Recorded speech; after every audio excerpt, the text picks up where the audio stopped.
अस्सलाम वालेकुम स्टूडेंट्स, उम्मीद करता हूँ आप खैरियत से होंगे स्टूडेंट्स। तो आज हमने जो टॉपिक स्टार्ट करना है वो है हमारे पास expression for arc length, area and volume elements in orthogonal curvilinear coordinates. हमने आर्क लेंथ, एरिया और वॉल्यूम की एलिमेंट्स की डिस्कशन करनी है कर्वीलिनियर कोऑर्डिनेट्स के अंदर, राइट स्टूडेंट्स। तो ये डायग्राम मैंने बनाई है, इस डायग्राम के अकॉर्डिंग हम चलेंगे। ये डायग्राम, इस डायग्राम में आपको डिफरेंस नहीं नज़र आ रहा होगा ज़्यादा।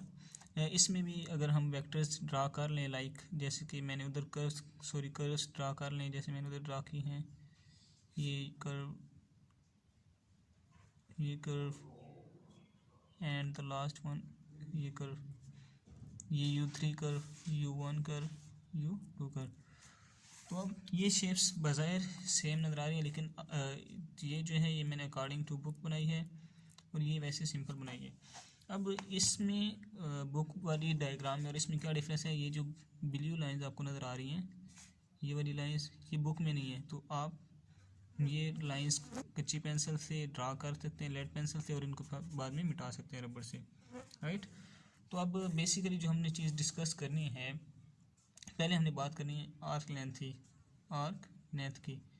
आर्क लेंथ होती क्या है, आर्क क्या होती है हमारे पास स्टूडेंट्स? आर्क हमारे पास ये होती है, ये जो एक कर्व टाइप होता है, इसे हम एक आर्क कहते हैं। इसके सर्कल का एक टुकड़ा जो होता है, एक सर्कल है हमारे पास, ये सर्कल है, तो इसका ये जो एक हिस्सा है, ये टुकड़ा है, इसे हम आर्क कहते हैं। इसकी लेंथ जो होती है उसको हमने डिस्कस करना है। तो इसका जो बेसिकली हमारे पास होता है वो हमने फाइंड करना होता है DS², राइट। और ये इक्वल होता है DR vector into DR vector, या आप कह सकते हैं DR वेक्टर इसका स्क्वायर। ये चीज़ हमने बेसिकली फाइंड करनी है स्टूडेंट। तो स्टूडेंट्स, जब रेक्टेंगुलर कोऑर्डिनेट्स की बात होती है हमारे पास XYZ में, हमारे पास एक पी पॉइंट होता है जो कि XYZ होता है, राइट। ये एक्स कोऑर्डिनेट, ये वाई, ये वी। और इधर से हमारे पास एक यूनिट वेक्टर R बनता है, वेक्टर बनता है, रिजल्टेंट वेक्टर जो होते हैं हमारे पास। इस ये O है, इस OP डिस्टेंस OP कहते हैं, और इसको हम कहते हैं R into R is function of X, Y and Z, right. लेकिन जब हम बात करते हैं कर्वीलिनियर कोऑर्डिनेट्स की, तो अब हमें पता है कि ये जो OP है, R फंक्शन बन जाता है U1, U2 एंड U3 का, कि कर्वीलिनियर कोऑर्डिनेट्स में हमारे पास XYZ नहीं बल्कि U1, U2 और U3 टर्म यूज़ होती है, राइट। तो स्टूडेंट्स, हम क्या करेंगे, हम इधर लिखते हैं R vector U1, 2 and U3 का फंक्शन है। तो अब हम क्या करते हैं, डिफ्रेंशिएट, क्योंकि देखिए ना हम डेरिवेटिव की ज़रूरत है, DR लिखा हुआ है, तो हम दोनों साइडों पर डेरिवेटिव ले लेते हैं, taking differentiate on both side, taking differential on both sides, derivative लेते हैं, तो ये बनेगा DR vector is equal to, इसको हम जब डेरिवेट करते हैं तो हमारे पास ये फॉर्म बनती है, partial U1 DU1 plus partial R over partial U2 DU2 plus partial R over partial U3 DU3। इसको इक्वेशन 1 का नाम देंगे आप, राइट स्टूडेंट्स। अब जैसा कि हम जानते हैं कि प्रीवियस लेक्चर में हमने पढ़ा था कि ये जो होता है ना हमारे पास, ये चीज़ partial R vector over partial U1, ये हमारे पास होता है इक्वल टू H1E1। कैसे, मैं आपको यहाँ पे बता देता हूँ कि हमने पढ़ा था E1 हमारे पास होता है is equal to partial R over partial U1 over partial R over partial U1 का मैग्नीट्यूड मॉड। तो हमने इसको कहा था कि ये हमारे पास एक स्केल फैक्टर है, H1 इसको हमने कह दिया। अब ये H1 है, जब ये इधर डिवाइड हो रहा है तो इधर जाके मल्टीप्लाई हो जाएगा, तो ये बन जाएगा H1E1 इज इक्वल टू इसके आ गया partial R over partial U1। तो यही बात हमने इधर की है कि ये जो चीज़ है वो किसकी इक्वल होती है, इसकी इक्वल होती है। तो मैंने इधर आपको समझा भी दिया। इसी तरह सेम एज इट इज़ ये बन जाएगा H2E2, ये बन जाएगा H3E3, राइट। हम इधर वैल्यूज़ इनकी पुट कर देते हैं स्टूडेंट, हमारे पास क्या बनेगा, वैल्यूज़ हम पुट करते हैं अगर इक्वेशन में, बन जाएगा DR is equal to H1 DU1 E1 vector plus H2 DU2 E2 vector plus H3 DU3 E3 vector. ये कैसे बना स्टूडेंट्स, हमने क्या किया, इस इक्वेशन के अंदर इनकी वैल्यूज़ पुट कर दी। इसकी वैल्यू H1E1 है, H1E1 पुट के साथ DU1 आ जाएगा। इसकी H2E2 है, साथ DU2 आ जाएगा। इसकी E3 है तो साथ DU3 आ जाएगा, राइट। तो ये काम हमने यहाँ पे कर दिया, राइट। अब स्टूडेंट्स हम क्या करते हैं, चूँकि हमें पता है कि हमने फाइंड क्या चीज़ करनी है, हमने फाइंड करना है या तो ये चीज़ हमने फाइंड करनी है मल्टीप्लाई करके, या फिर हमने इसका मैग्नीट्यूड ले लेना है, मैग्नीट्यूड का स्क्वायर, राइट। अगर आपने ये काम करना है तो आप इसको दोबारा 2 मरतबा मल्टीप्लाई कर देंगे। ये काम थोड़ा आसान है, मैं ये करने लगा हूँ। तो ये काम हम करते हैं, हम क्या करते हैं, अब स्टूडेंट्स हमें पता था कि जब हमारे पास एक किसी वैल्यू है, लेट्स सपोज आर है, इसका हमने जब मैग्नीट्यूड लेना होता था, अगर आर है ना हमारे पास एक्स आयोटा प्लस वाई जे प्लस जी के इक्वल, अगर इसकी इक्वल आर है, जब हम आर का मैग्नीट्यूड लेते थे तो हम क्या करते थे, एक्स के square plus Y square plus Z square whole का स्क्वायर रूट। इसी तरह ये था रेक्टेंगुलर कोऑर्डिनेट्स में, उधर हमारे पास आई जे के होते हैं, लेकिन कर्वीलिनियर कोऑर्डिनेट्स में हमारे पास ये होते हैं unit vectors E1 E2 and E3, right. तो इसमें हम जब डी आर का मैग्नीट्यूड लेंगे तो हमारे पास बनेगा H1 DU1 का स्क्वायर प्लस H2 DU2 का स्क्वायर प्लस H3 DU3 इसका स्क्वायर, राइट स्टूडेंट्स। ये काम हमने कर दिया, वही बात इधर मैंने आपको समझा दी कर्वीलिनियर कोऑर्डिनेट्स में।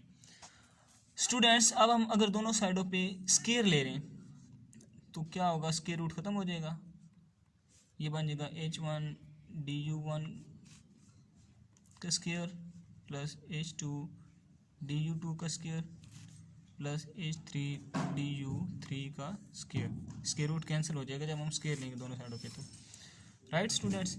इसको अगर मज़ीद हम सिंप्लीफिकेशन इसकी करें तो हम, आप देखें ये चीज़ मैंने आपको कहा था कि इसकी इक्वल होती है, इधर मैंने आपको बताया था कि ये चीज़ हमारे पास इक्वल होती है DS स्क्वायर के, ठीक है। तो हम उसकी जगह हम DS स्क्वायर लिखने लगे हैं, इधर हम लिखेंगे DS square is equal to H1 को हम लिख लेते हैं H1 का स्क्वायर DU1 का स्क्वायर प्लस H2 का स्क्वायर DU2 का स्क्वायर प्लस H3 का स्क्वायर DU3 का स्क्वायर। तो ये हमारे पास इक्वेशन नंबर 2 बन गई, और यही था हमारे पास इसका आर्क लेंथ, इसे हम कहते हैं आर्क लेंथ। ये हमारे पास प्रूफ हो चुका है। अब स्टूडेंट्स मैं आपको एक जो हमारी बुक के अंदर इसकी एक्सप्लेनेशन नहीं है, लेकिन मैं आपको इजाफी तौर पे एक बात बताता चलूँ कि फॉर U1 कर्व अगर हम बात करें तो हमारे पास क्या होगा कि U2 क्या होगा, C2 की इक्वल होगा, और U3 किसकी इक्वल होता है, C3 के। ये हम सरफेसेस की बात करें, सरफेस की बात करें। तो अब देखो स्टूडेंट्स, अगर हम इसका डेरिवेटिव लें, DU2 लें, डेरिवेटिव लें, तो ये कांस्टेंट है, इसका डेरिवेटिव 0 हो जाएगा। इसका डेरिवेटिव लें DU3 तो ये भी कांस्टेंट है, इसका डेरिवेटिव भी 0 हो जाएगा।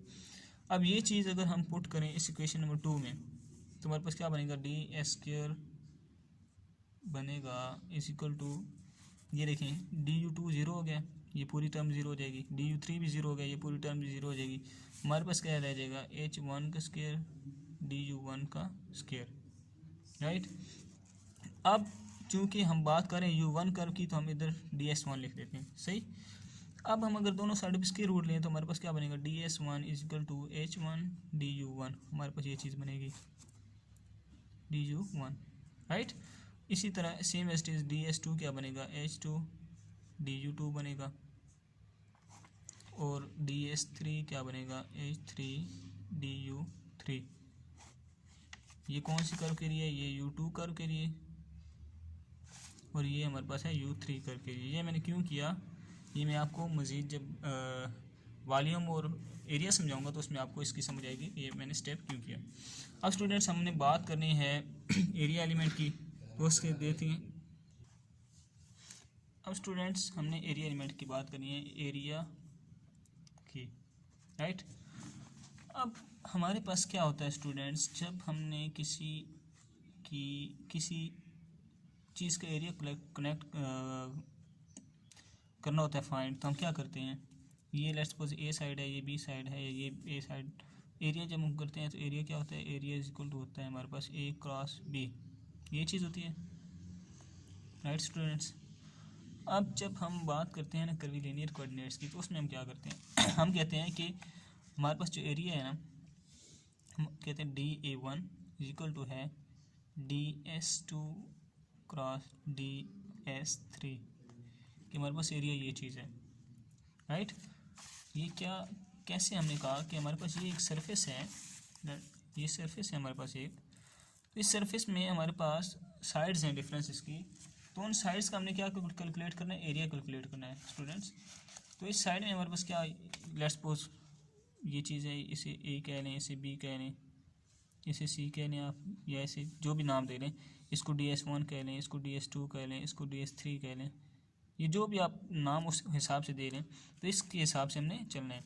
तो और स्टूडेंट्स हमने जो अभी फाइंड की थी आर्क लेंथ फाइंड की थी इसकी, ये वाली किधर गई, ये हमने आर्क लेंथ फाइंड की इनकी। तो इस आर्क लेंथ में हमारा क्या होगा सिस्टम के, हम ये वैल्यूज़ DR की जो वैल्यूज़ हैं यहाँ पे लगा देंगे इसकी डायग्राम में। ये एक वेक्टर है, इसे हम E1 कहते थे, आपको याद होगा। इसको सॉरी ये E3 के साथ E3 होगा, ये E1 होगा हमारे पास, और ये E2 होगा वेक्टर। अब इनके साथ हमारे पास जो आए हैं वैल्यूज़ आए हैं, तो उन्हें हम H1 DU1 है हमारे पास, एक H3 DU3 है, ये सॉरी 2 होगा यहाँ पे, और यहाँ पे H1 DU1, तो इसको हम इस तरह वैल्यूज़ दे देंगे, राइट। अब नेक्स्ट हम बात कर रहे थे एरिया एलिमेंट की। तो स्टूडेंट्स अब हम वैल्यूज़ पुट करेंगे। हमारे पास जो है DS2 वेक्टर, इसका वैल्यू क्या है हमारे पास, इसका वैल्यू हमारे पास क्या है, DS2 वेक्टर की बात करें हम, DS2 वेक्टर हमारे पास होगा DS2 into E2 vector, right students. ये कैसे है हमारे पास, जब हम वेक्टर की बात करते हैं ना, ई वेक्टर की, तो हम कहते हैं कि ये होता है किसी वेक्टर का उसके मैग्नीट्यूड के साथ डिवीजन होता है हमारे पास, राइट। तो इसी तरह इस बात को लेके हम चले और हमने बता दिया कि ये हमारे पास बन रहा है, इधर आके मल्टीप्लाई हो जाता है, तो ये चीज़ बन जाती है हमारे पास। ये वैल्यू हम इधर पुट कर देते हैं, और DS3 हमारे पास इसी हिसाब से क्या होगा, DS3 वेक्टर क्या होगा, ये हमारे पास होगा DS3 E3 वेक्टर। इधर वैल्यू पुट करेंगे तो हमारे पास क्या बन जाएगा, DS2 E2 vector cross DS3 E3 vector, ये बन गया हमारे पास। अब स्टूडेंट्स हमारे पास DS2 और DS3 की भी वैल्यू आ चुकी है, DS2 की और DS3 की वैल्यू आ चुकी है। ये वैल्यूज हम यहाँ पे पुट कर देते हैं, वैल्यू पुट करेंगे हमारे पास आएगा H2 DU2 E2 vector cross H3 DU3 E3 vector, right students. अब नेक्स्ट हम क्या करेंगे स्टूडेंट्स के, ये हमारे पास नेक्स्ट हम ये करेंगे, ये जो हमारे पास H2 और H3 हैं, ये हमारे पास कांस्टेंट हैं, ये हम बाहर निकाल लेते हैं H2 H3, और साथ DU2 एंड DU3 लिख लेते हैं, राइट स्टूडेंट्स। एंड साथ हमारे पास वेक्टर फॉर्म में क्या है, E2 क्रॉस E3 वेक्टर है। अब हमने डिस्कस किया था प्रीवियस लेक्चर में, आई होप सो कि हमने किया था, अदरवाइज मैं यहाँ पे रिपीट कर देता हूँ कि हमारे पास क्या होता है, ई डिफरेंस जो वेक्टर होते हैं इनका जो क्रॉस प्रोडक्ट होता है E2 क्रॉस E1 के इक्वल होता है, इस तरह E1 क्रॉस E2 ये हमारे पास E3 के इक्वल होता है, इसी तरह यानी कि इसी तरह आपके पास ये इक्वल होते हैं। तो अब E2 क्रॉस E3 हमारे पास E1 की इक्वल है, तो हम इसकी जगह लिख सकते हैं H2 H3 DU2 DU3, और यहाँ पे E1 वेक्टर का मैग्नीट्यूड, और E1 वेक्टर किसी सिंगल वेक्टर का मैग्नीट्यूड जो होता है वो हमारे पास 1 की इक्वल होता है। तो हम यहाँ पे लिख देंगे कि हमारे पास DA1 एरिया एलिमेंट हमारे पास क्या बना है, H2 H3 DU2 DU3, बस ये हमारे पास बन गया, इसकी जगह हमने 1 पुट कर दिया, राइट स्टूडेंट्स। तो ये हमारे पास अगर DA1 बना है, तो अगर हम DA2 की बात करें सिमिलरली DA2 हमारे पास किसके इक्वल होगा, वो होगा H1 H3 DU1 DU3 and DA3 will be equal to H1 H2 DU1 DU2। ये हमारे पास एरिया एलिमेंट भी होगा कंप्लीट।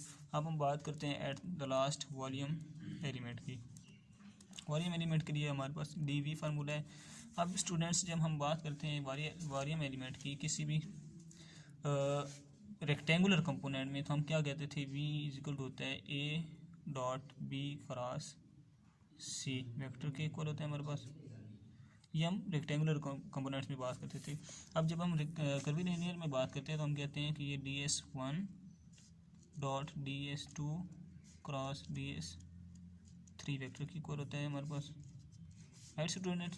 अब इनकी वैल्यूज हम पुट कर देते हैं अगेंस्ट जो हमने प्रीवियस पुट की थी। ये आएगा DS1 E1 dot DS2 E2 cross DS3 E3, right students. अब DS1 DS2 और DS3 की वैल्यूज अगर पुट करें तो ये आएगा H1 DU1 साथ E1 आ जाएगा डॉट H2 DU2 साथ E2 आ जाएगा cross H3 DU3 E3, right students. ये हमारे पास वैल्यूज हमने पुट की। अब हम सेम एज इट इज करते हैं कि वेक्टर्स के अलावा तमाम वैल्यूज़ को अलग लिख लेते हैं। H1 H2 H3 DU1 DU2 and DU3। Vector हमारे पास क्या बनेगा, E1 vector dot E2 cross E3 vector, ये बन गया। अब स्टूडेंट्स हमारे पास क्या होता है, E2 क्रॉस E3 क्या होता है, E1 वेक्टर होता है। ये बन जाएगा E1 डॉट E1 वेक्टर, और सेम वेक्टर्स का डॉट प्रोडक्ट हमेशा 1 के इक्वल होता है, तो यहाँ पे 1 आ जाएगा। मतलब ये होल वैल्यू जो है हमारे पास ये 1 के इक्वल हो जाएगी। तो 1 को इससे मल्टीप्लाई करेंगे तो हमारे पास वॉल्यूम एलिमेंट क्या आएगा, H1 H2 H3 DU1 DU2 and DU3। तो ये हमारा वॉल्यूम एलिमेंट भी कंप्लीट हो चुका। तो स्टूडेंट्स आज का लेक्चर हमारा यहाँ पे कंप्लीट होता है। हमने क्या पढ़ा आज के लेक्चर में, हमने डिस्कस किया आर्क लेंथ को, एरिया एलिमेंट को और वॉल्यूम एलिमेंट को इन कर्वीलिनियर ऑर्थोगोनल कर्वीलिनियर कोऑर्डिनेट्स में। आई होप सो आपको आज के लेक्चर की समझ आ चुकी होगी। वीडियो को लाइक करें और चैनल को सब्सक्राइब करें, और नेक्स्ट वीडियोज़ में मिलते हैं। और अगर आपको इन लेक्चर्स के नोट्स की ज़रूरत हो तो then you can contact me on this number by WhatsApp, so I will try my best to provide you notes of these topics. Okay, thank you students, Allah Hafiz.